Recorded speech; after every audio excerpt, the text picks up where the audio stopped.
Ashley Nicole Melnyczok was born on July 21, 1987. Her sister described her as a very spunky person who was a bit of a daredevil and troublemaker. In 2015, 27-year-old Ashley was a mother to one daughter and living in an apartment in Colorado Springs, Colorado. Unfortunately, she began living a high-risk lifestyle by escorting for money. On June 3, 2015, at around 3:45 a.m., the Colorado Springs Police Department received a distressing call from Ashley's close friend, Bob Brando, saying he thought Ashley was dead.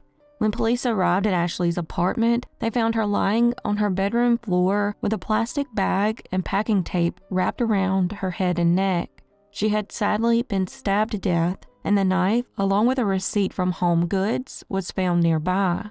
It was later determined that she had likely been dead for about 24 hours before being found. Missing was her white vehicle. Strangely, Bob had left the scene before the police arrived, putting him at the top of the suspect list.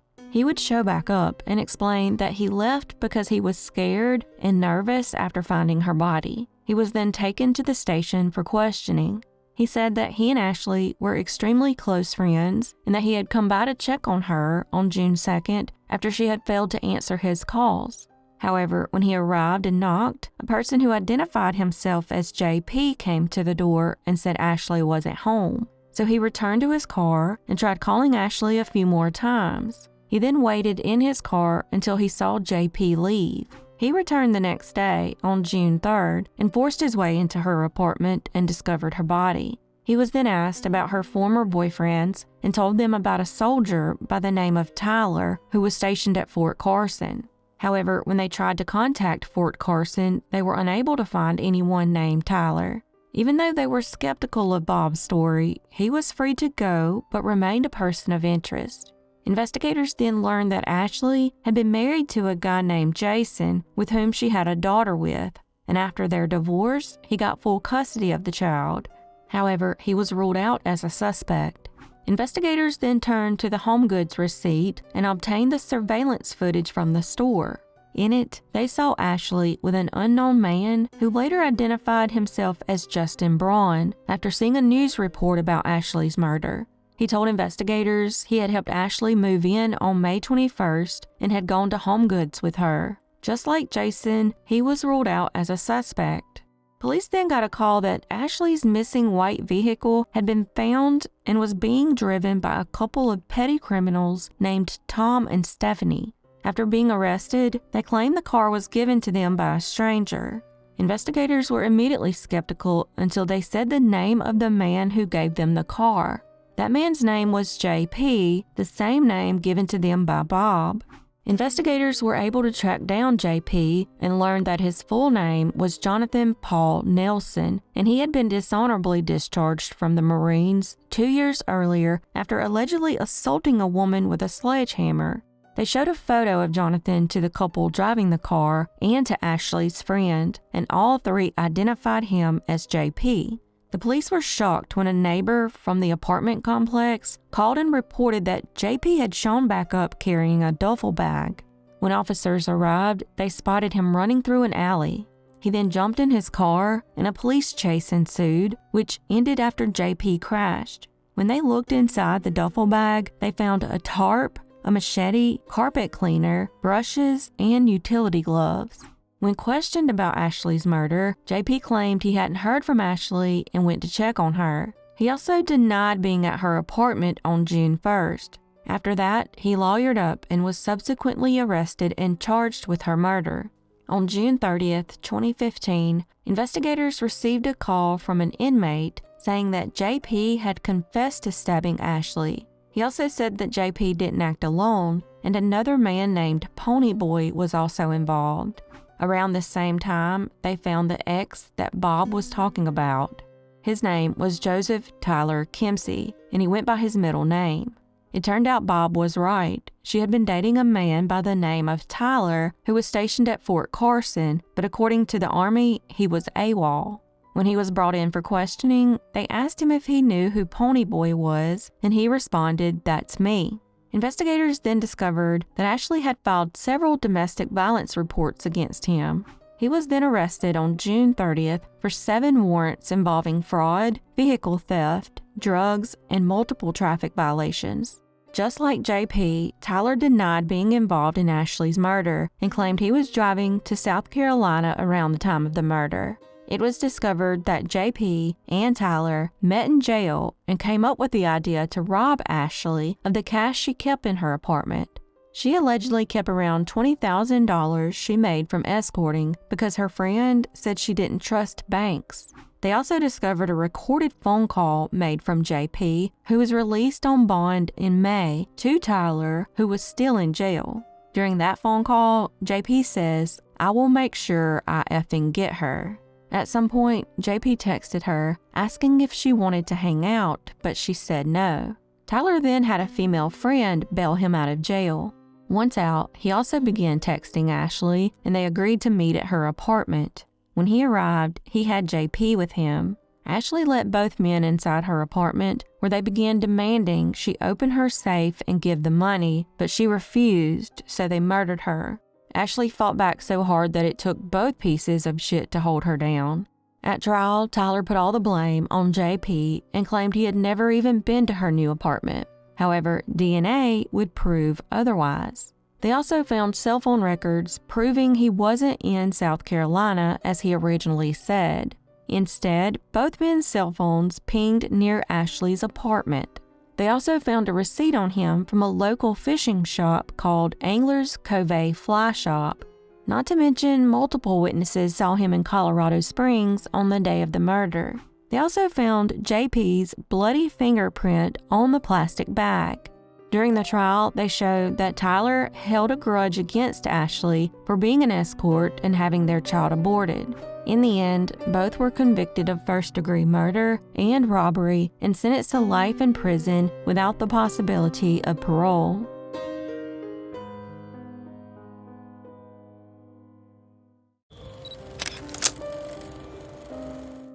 Shanti Cooper met David Tronnes, who went by Dave, on Match.com in 2013. At the time, both were going through a divorce, and Shanti had a young son.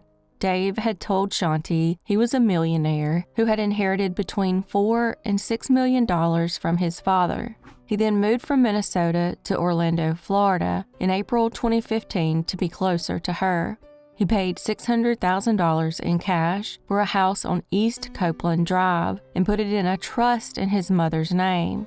The home was a 4,000 square feet, older-style Victorian home with a pool and a garage apartment. The two continued their relationship and eventually married in 2017. However, after the marriage, Shanti's life turned into a nightmare. They had decided to renovate their home, but Dave became obsessed with it. He ended up having every single interior dividing wall removed from the home, leaving a 2-story shell. It was clear he had no idea what he was doing. At that point, the house was a money pit and unlivable, forcing the couple to move into the garage apartment. While he oversaw the renovations, Shanti ran a successful financial software business in her upstairs office. Plus, she was having to pay all the bills, including renovation costs and buying groceries. Her family found this strange since Dave was supposed to be a millionaire. It also wasn't helped by the fact that her name wasn't even on the deed to the house. In March of 2018, Dave reached out to his neighbor Keith Ory, who renovated homes for a living and had appeared on the A&E show Zombie House Flipping. Keith agreed to look at the house and was shocked that the entire interior had been gutted. However, he agreed to take on the renovation as long as the couple agreed to be filmed for the show. When Keith came back in mid-April to ensure that they were both on board, they both agreed, but right afterward, a clearly upset Shanti left. It was clear she didn't really want to do the show and was being pressured by Dave. Unfortunately, their marriage had hit an all-time low, with their arguments only getting worse, and now they were living in separate areas of the house. Shanti had moved her and her son into the studio apartment on the property, and Dave began sleeping on a couch in the garage. It was at this point that Shanti decided she was done, but I guess Dave had other plans. On April 24th, 2018, Shanti was found murdered in the home.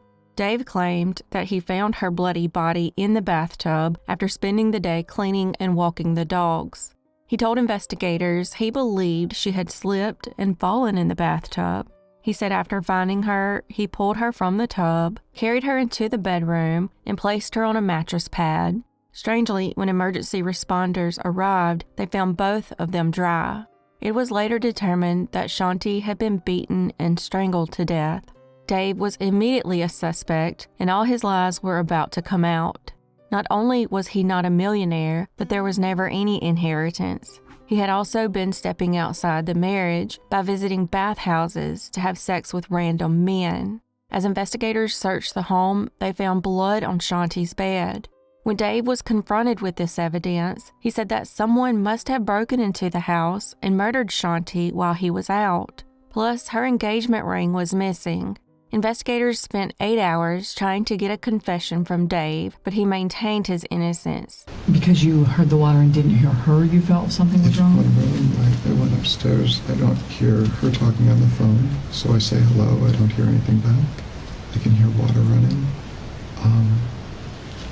She's not saying anything. Doesn't seem right. Sometimes it is hard if you have the water running to hear somebody out there, so that was my assumption. Okay, so it's one room. You don't see her? Until I get to the bathroom. Okay. And there's nothing. You can't even fake it. That's how much you could give a shit. You can't even fake it. I know you think your theatrics and your maybe some drama that you've had in your past was good. It was terrible. The officers on scene didn't believe you, and neither do we. You fucked up. That's the end of it. You screwed up. You made a mistake, whatever it is. I'm starting to believe it wasn't a mistake. I'm starting to believe that David wanted this chick dead. For whatever you might gain, for control, creative control of the house, so you can direct the build. I don't know what your motivation would be, but I know you stand to benefit. I know that the show that's going to happen is now yours. That all the decisions that are made are now yours. The $250,000 you tend to inherit, you can build the house of your dreams. Maybe never work again. 4 months later, in August 2018, Dave was arrested and charged with first-degree murder. When he was arrested, they found Shanti's missing engagement ring. Investigators believe that Dave murdered her in the bedroom and then moved her body to the bathtub before moving it back to the bedroom. They believe he murdered her because she was about to find out the truth about his affairs and lack of money. Dave was diagnosed with schizophrenia, but still found mentally competent to stand trial. In the end, 55-year-old Dave was found guilty of first-degree murder and sentenced to life in prison.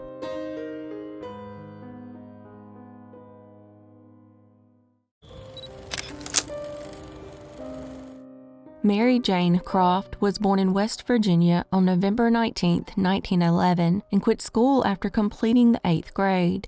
When she was 17, she married James Leslie Vangilder on January 29, 1929. During the marriage, Mary Jane was a stay-at-home mom to her 5 children.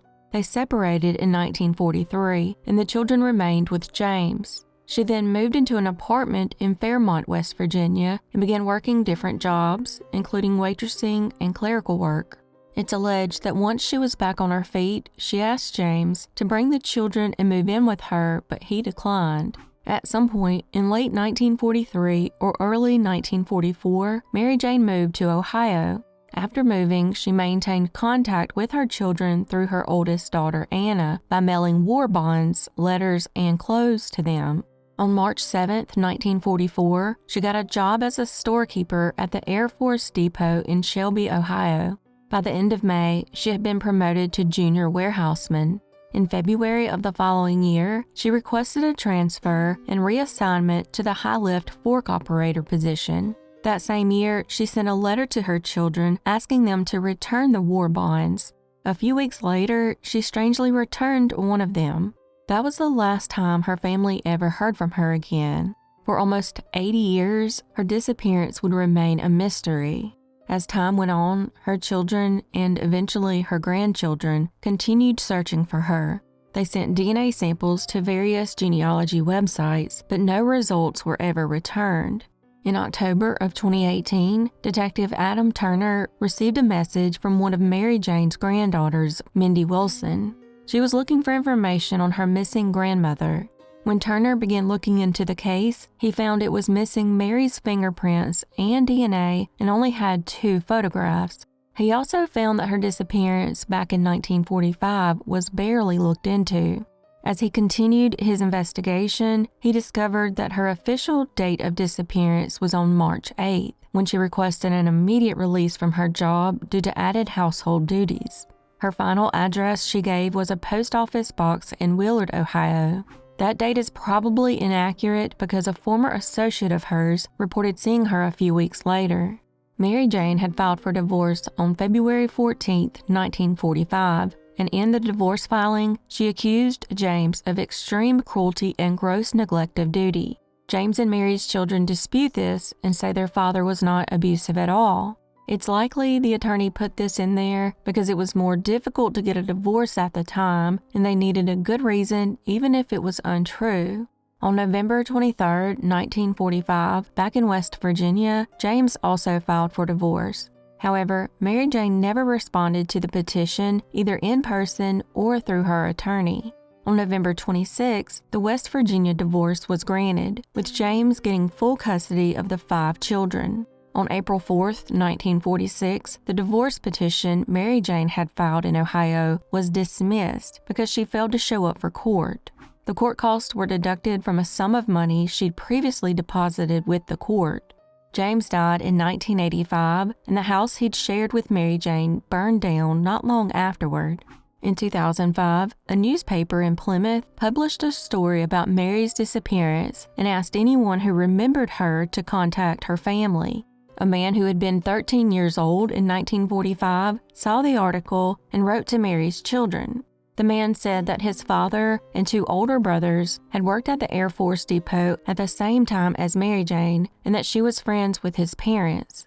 According to the man, Mary Jane couldn't drive, and between 1944 and 1945, she often got rides to work with his father and brothers. However, he couldn't provide any information about her disappearance. Detective Turner began going through Jane Does that were found starting in 1945. Multiple remains were tested, but none turned out to be Mary. At a loss on where to go next, he decided to release her military file online. A sleuther came forward and provided information on a man named Percy Sebrin. Turns out, when Mary Jane was promoted to the high-lift fork operator position, she took that position from Percy. Turner then found information about Percy on findagrave.com and learned he died in Kansas City, Missouri in 1969.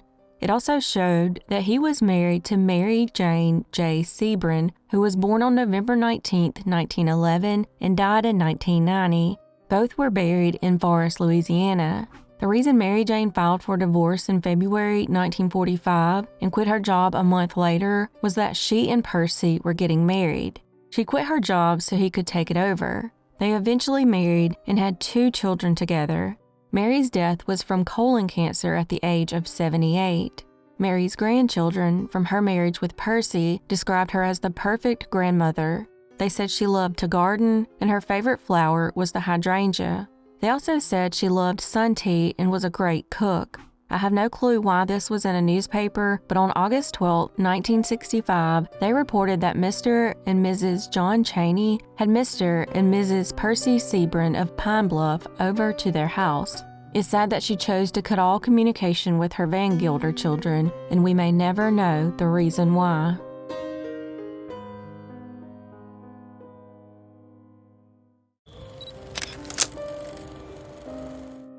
Byron Howard Carr was born on June 1, 1952. In 1988, 36-year-old Byron, a former English teacher at Montague Regional High School, was living on Lathorne Avenue in Charlottetown on Prince Edward Island. He was a gay man, but since it wasn't widely accepted at the time, he kept it a secret. On November 11, 1988, his body was discovered in his home. He had been strangled with a towel and stabbed to death. Found on the wall was a very eerie message that read, "I will kill again." Investigators believe that Byron knew his killer and had brought him home to have consensual sex. Thankfully, they were able to collect male DNA from underwear found at the scene, but the case would still go unsolved for the next 35 years. In 2007, the case was reopened, and DNA samples were gathered from suspects, but none were a match. In 2022, the male DNA was sent off for forensic genetic genealogy, and a potential suspect by the name of Todd Joseph Gallant was found. Through investigative work, they were able to prove his DNA matched the DNA found on the underwear at the crime scene. On January 25, 2024, Todd was arrested at his home in Souris on Prince Edward Island and charged with first-degree murder and interfering with human remains. Strangely, a second person was also arrested but was later released. That individual's name hasn't been released, but they are still investigating them. Hopefully, they release some more information about this second individual. Todd, who was 21 years old at the time of the murder, has a criminal record that spanned multiple places, including Canada, Texas, and Arkansas. In 1987, he was convicted for breaking and entering on Prince Edward Island. This was a year before Byron's murder. He then left the island sometime after 1988, living in Texas and Arkansas before returning in 2022. He currently remains in custody awaiting trial.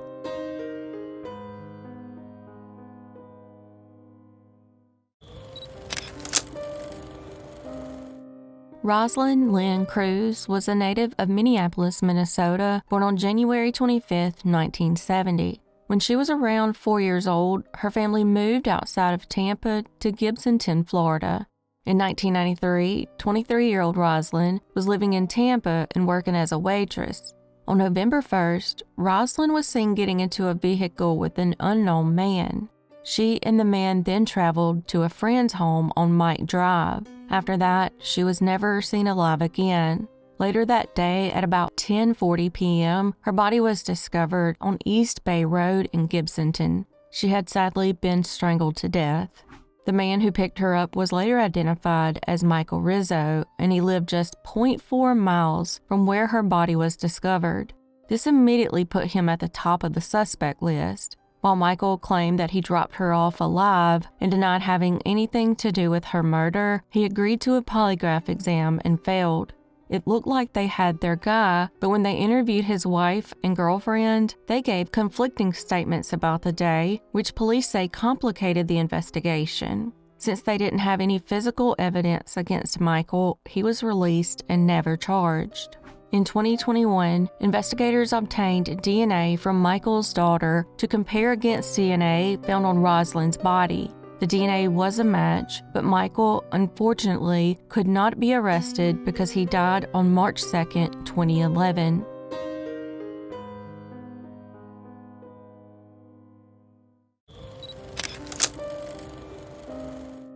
On May 6, 1999, a fisherman found a body in Lake Barkley, located in Lyon County, Kentucky. The body was that of a man wrapped in heavy tire chains and anchored with a hydraulic jack. Whoever killed him wanted him to sink into the lake and never be found. He'd had gold crowns and a permanent bridge, wore an extra-large t-shirt with a No Fear sports bar logo, a Dallas Cowboys windbreaker, and a 10.5 wide Voigt tennis shoes.